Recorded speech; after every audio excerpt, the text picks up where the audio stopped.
Today I'm addressing a topic of great importance, one that affects the very core of our national identity, the portrayal of our history. And I'm talking about the Swedish television's new documentary series, The History of Sweden. This series promises a comprehensive look at our nation's past, from the earliest settlements to modern times. But there is a concerning trend in this series that we need to talk about, and that is the increasing tendency, not just in Sweden, but within the entire Western world, to reinterpret our history through the lens of today's multicultural society. Let's consider the casting choices. For the first settlers in Sweden, the hunter-gatherers, many of these actors were likely recruited from Tensta, where the producers advertised for actors and extras. Tensta is a suburb known for its immigrant population, and these actors have Middle Eastern and African backgrounds. This doesn't accurately reflect the ethnic origins of Sweden's early inhabitants. Why would SVT choose actors with immigrant backgrounds to represent our Swedish ancestors? För att hon såg ut som jag, eller jag som henne. Så att man kan säga att jag är faktiskt the original Swede av det här bordet.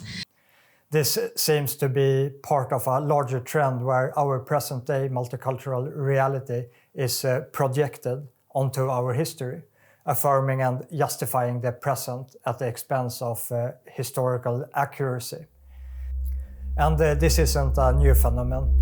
Remember the British media portrayal of Cheddar-Man, or the debate around archaeologist Annika Larsson's claim that some Vikings were Muslims, based on a questionable interpretation of a textile. In this case, one needed to use a mirror and change some letters to be able to read the word Allah. Why does this matter?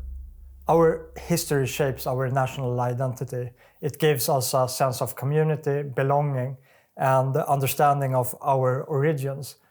And distorting our history risks severing these vital links to our past. This phenomenon isn't limited to popular culture, media, or academia. It's also driven by global financial elites and their ESG scores. Take, for example, the SAS, the Scandinavian airline system, their advertising campaign where a sub-Saharan African man refers to his Viking ancestors. We're no better than our Viking ancestors. It is as they are trying to convince us that Sweden has always been multicultural. What is truly Scandinavian? Absolutely nothing.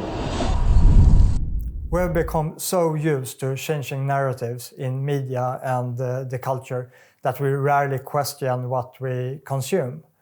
We are quick to embrace change and diversity, often at the expense of our own heritage and to the detriment of our self-interest. But we need to ask, is this in line with our history? Is it true? What are the consequences for our society if we accept these distorted versions of our history without questions? Very well. It was actually me. We're no better than our Viking ancestors. This trend affects not just Sweden, but the entire Western world, from fictional portrayals in movies and TV series to supposed factual representation in archaeological and documentaries.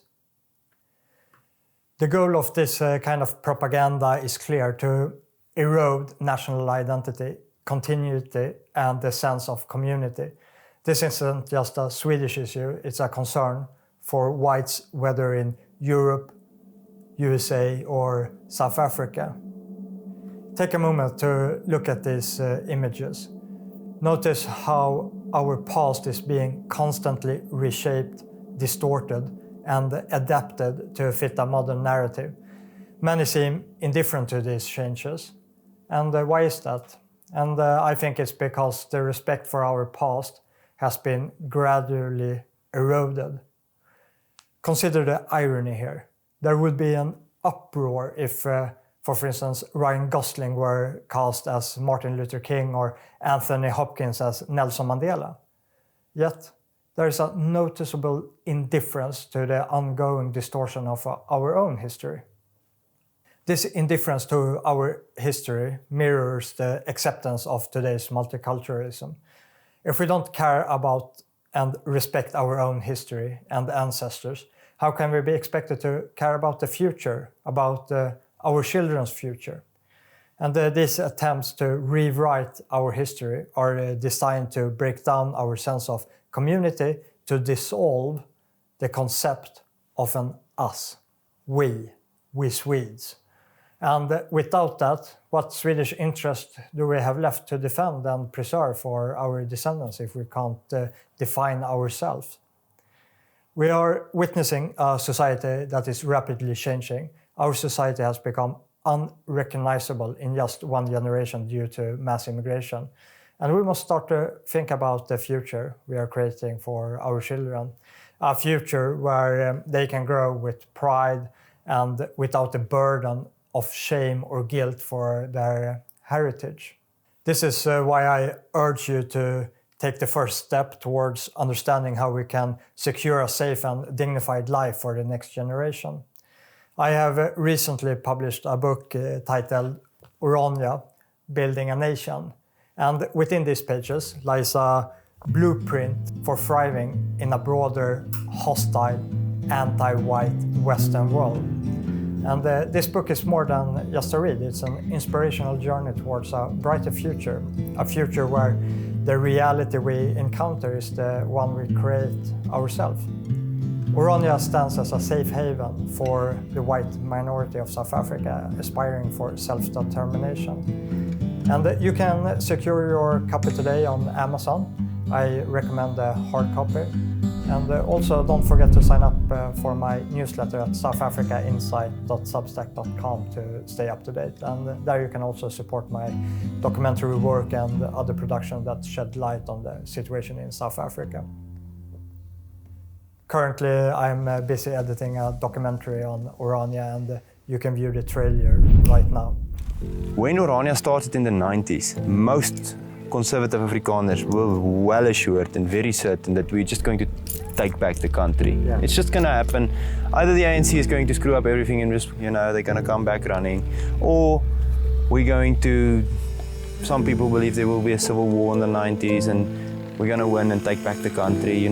We can't give this country to this bunch of clowns, that kind of sentiment.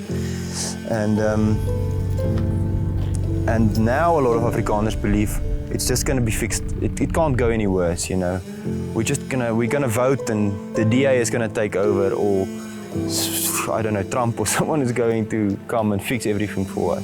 That sentiment of we can't give up the country, we can't lose everything. Actually, the first thing that Oranians did already in the late 80s, early 90s, and to say we can't save everything. It's time to now do triage and decide what are we going to save. But there's no way we can take control or manage the entire country.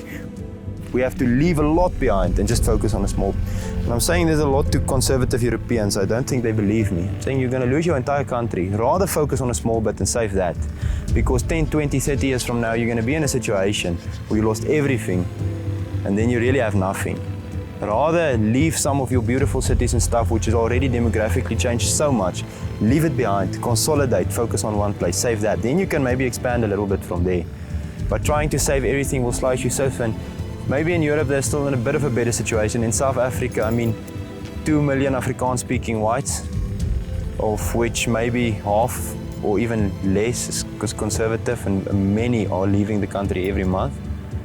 There's just no way that we can actually make some kind of move to rule over more than just a little bit that we can in a country with more than 60 million people.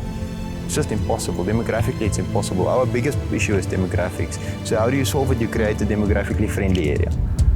And rather than trying to save everything, just save something. Just consolidate and save something.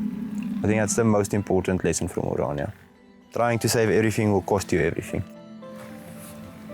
And the borders are so artificial internationally, but especially in South Africa. It's some British guy went and he drew the border like that, and now it's the border. It doesn't really make any sense. So we must delete from our heads this idea of one South Africa, one country. It isn't a country, it's just some lines on a map.